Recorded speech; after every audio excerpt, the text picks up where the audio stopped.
I want to talk trash talkers because you had on your Celtics team Paul Pierce, Antoine Walker, Gary Payton, I'm pretty sure. Who was the best at yapping? Oh man, that's some good company you just said too. If I had to pick, I had to say Paul Pierce. Paul Pierce pretty much was the big man. And the one that I like that he used to always say, he used to say he with us. And you gotta realize when someone shoots, he with us. When you say he with us to a shooter or a non-shooter, that is so demoralizing. Like you probably just like a 50-foot shot, man. And so when he used to say stuff like that to players, he used to get into their head mentally.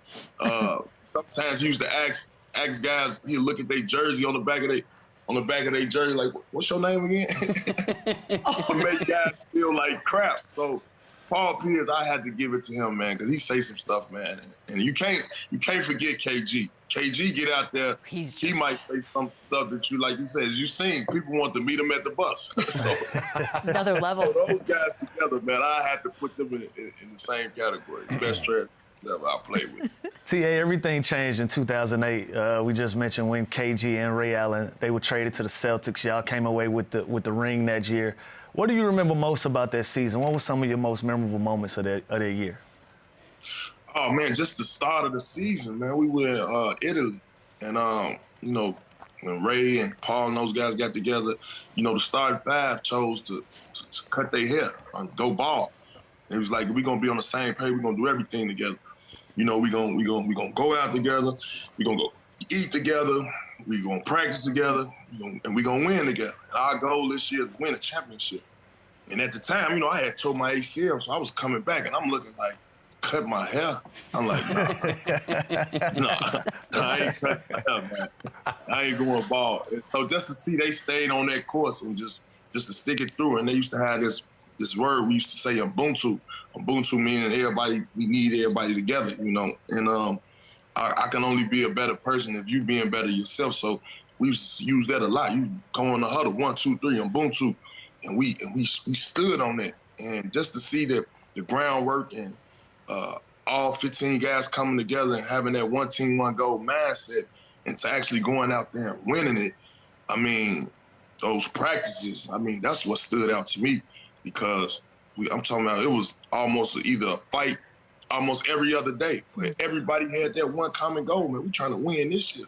There's no way we shouldn't win with Ray Allen, Paul Pierce, and Kevin Garnett on one team. And everybody wanted to be, you know, the troops to gather around it.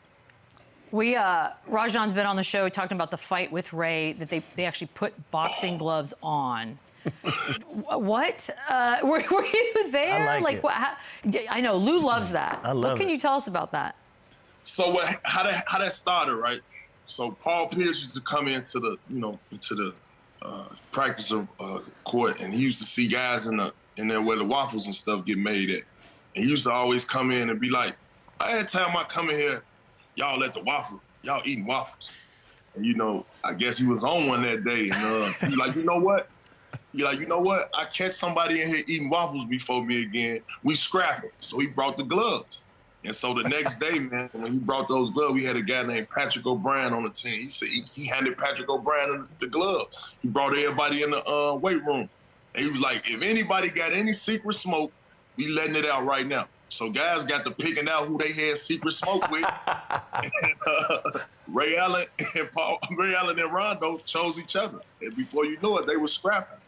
Wow. A good minute and a half scrap. Okay. Oh, yeah. That's a good. It's like half a round. Do we know who won? Like what happened? Yeah, like how does it It don't even matter who won. The fact that they put the gloves on, that's respect enough for both sides. But how does that, how does it come to an end? Does somebody stop it? No, they got a minute and a half on the timer. And that was it. That boom, done. Okay. And you get to scrapping. And guys picked out who they picked out, and it was funny, man, because didn't nobody want no smoke with Tick.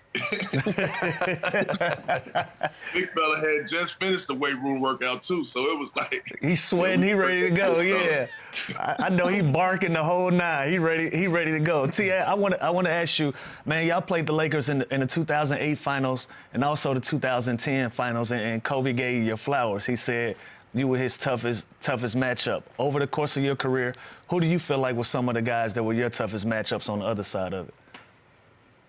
Oh man, I would have to say guys like Dwayne Wade, obviously Kobe, but y'all know who the Mamba is. Meanwhile, especially when he turned his name into the Mamba. I mean, Kobe probably was the only guy that fouled me out 6 fouls in 8 minutes when I was a rookie. So all throughout my career, it was like, yo, I had to get ready for this guy. But everybody know that. But if I could say anybody else, I would say Kevin Durant. Simply because when he come off of down screens, you locking and trailing. By the time you get around that big, he raise up, your hand is at his elbow. Can't do nothing with him, yeah. You can't do nothing with him. And then I would say Dwayne Wade simply because at the time, he was so strong and fast back. He was pulling that Euro move out, and then he was doing the over-the-top Euro, you know what I'm saying, crashing the glass, things of that nature. So I have to say Flash. One more guy I would have to give his credit to is Carmelo Anthony. Because Carmelo Anthony, he was good at not only if he jab and J you, but if he missed that shot, he following it up. So an elbow might be on your neck. He got the rebound, and now he's screaming. And don't let him get hot. He can get him up. So those three guys, if I could say, that I don't really get too much credit to, but those are the guys. Tony, we love lists, we love rankings on this show, so I'm going to ask you a question. I want you to fill in the blank. You are a top blank defender in NBA history. I am the top all time. Let's go. First team. First team. And I say this, listen, because listen, this is why I say this. Because they going to bring up a lot of errors and things of that nature. But it'd be nice, man, where I had to stick guys like Joe Johnson. Then the next game, I got KD. Then right after that, I got Durant. Then I got Kobe. And then it's like, damn, I don't get no rest. I'm like, where's the Terrence Rosses of the world at? Where's the when do I get Terrence Ross catching a stray? When do I get the rest? You get what I'm saying? I don't get the rest. You see what I'm saying? And for me to be on the court, I had to be up for the challenge. If not, I'm letting my team down. It's interesting too because most bigs kind of have more help side responsibilities, right? There's no every night, I know, as a wing, you have someone trying to give you 40. Like Rudy Gobert won 40. You know what I mean? He doesn't have he has some off nights at the center position in the league. You know what I mean? Come on, man. You a big and you got to stick Nazi Muhammad one night, then you got to stick Eric Dampier the next night before you get the dirt. Like, hey, come on, bro, you shutting down. I had to literally stop guys from getting their average. And then in our era, Lou and Chandler, y'all know we could do this back then. Yeah. You get what I'm saying? So imagine if I could have did this back then. Right.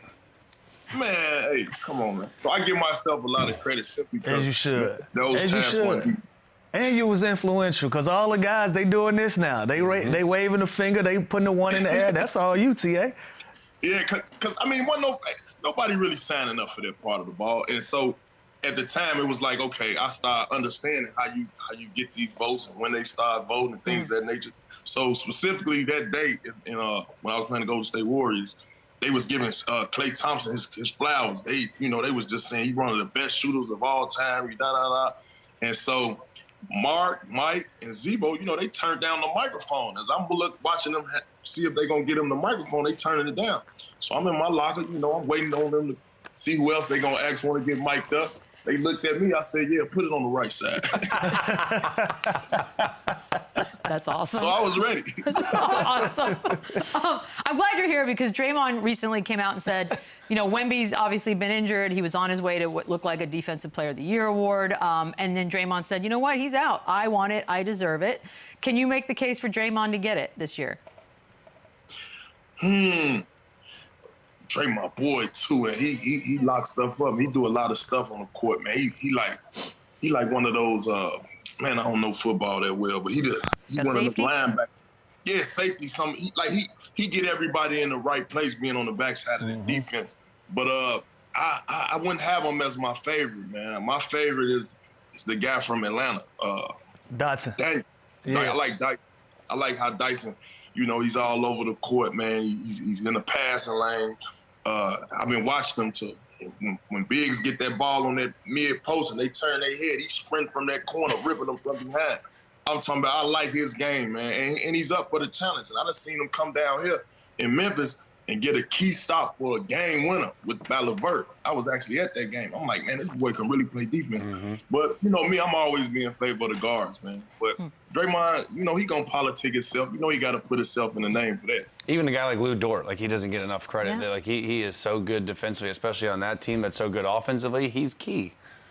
I like Dort, too. He's another guy I say who fit that first team all defense moniker too, because he definitely holds his hat on the defensive end for that team, and being number one in the league, we supposed to, you know, salute the winning. So yeah, if he get it, it wouldn't be a bad option either, Chandler. Oh, Lou, you're not going to go? Yeah, I dazed off for a minute because I was. Because you're thinking? Yeah, I went down a rabbit hole. I was trying to get a bucket on all of y'all, but anyway, I want to ask you about Wemby, man. We breezed past it, but do you think he has an opportunity to be one of the best defenders that we've seen in the game in a long, long time? Yeah, if healthy, I can see him winning that award multiple times. I mean, here's a guy that's 7'6", you know, twinkle toes, can move his feet. You know, he ain't clumsy or nothing like that. He got good IQ for the ball. I mean, half of the shots that you take on him, I'm thinking, like, you got to get ultra because he's so long. And being down there in the organization like San Antonio, I mean, he's only going to get better, man. You got guys who've been birthed from that place, like a la Tim Duncan, man. I'm pretty sure if he come and, you know, give him some insight, it's only going to enhance his game. And he's a guy, like I say, man, a generational talent. We probably won't see nothing like this in so long. So I'm embracing it. I'm enjoying and watching him each and every night. And man, his length, man, and the way he goes, he could get floaters out there. I done seen him catch floaters out there. You know what I mean? So anytime you could catch a floater, man, and Lou, you was big with that float game. So anytime a guy that could just time a floater, man, I mean, it's good to watch. Yeah, hopefully all of that gets sorted out and he's healthy next season. Before we let you go, the One City Initiative, I know you got the shirt on right now. Tell us about it. Oh, man, well, One City, man, is definitely a part of me, man. You know, with Kobe Williams and my boy Joakim Noah, you know, they've been doing this for a while in Chicago. And basically, I'm the commissioner, you know, of the league. And we work with 28 violent prevention groups, man, you know, help mediate conflict, you know, helping guys, you know, just change their paths, man, giving good hope and changing their direction and, you know, what's going on. Meeting guys where they at, you know, because we're working with guys who are at high risk, you know, guys who probably will do some shooting or got a chances of getting shot, you know what I'm saying? And I think basketball being that glue to kind of mold it together, I think it brings the city together. You know, I'm from Chicago. And one of the things I want to try to implement that is up in Memphis, man, because there's a lot of senseless violence going on. And having something for them to do, you know, they get paid every weekend. They also get, you know, hour classes, whether it's about financial literacy, job courses, things of that nature. I think One City is putting on, man. I think this program is going to stop a lot of violence across the nation. We can just continue to spread this, you know, this movement. It's awesome. Love that. Love to hear that, Tony. This has been awesome. Come back anytime. More stories. We want to hear all of them. We appreciate it. Yes, sir. Thanks, TA. Appreciate y'all for having me. Yes, Thank you. We'll be right back. The running back, run it up, the running back, run it up.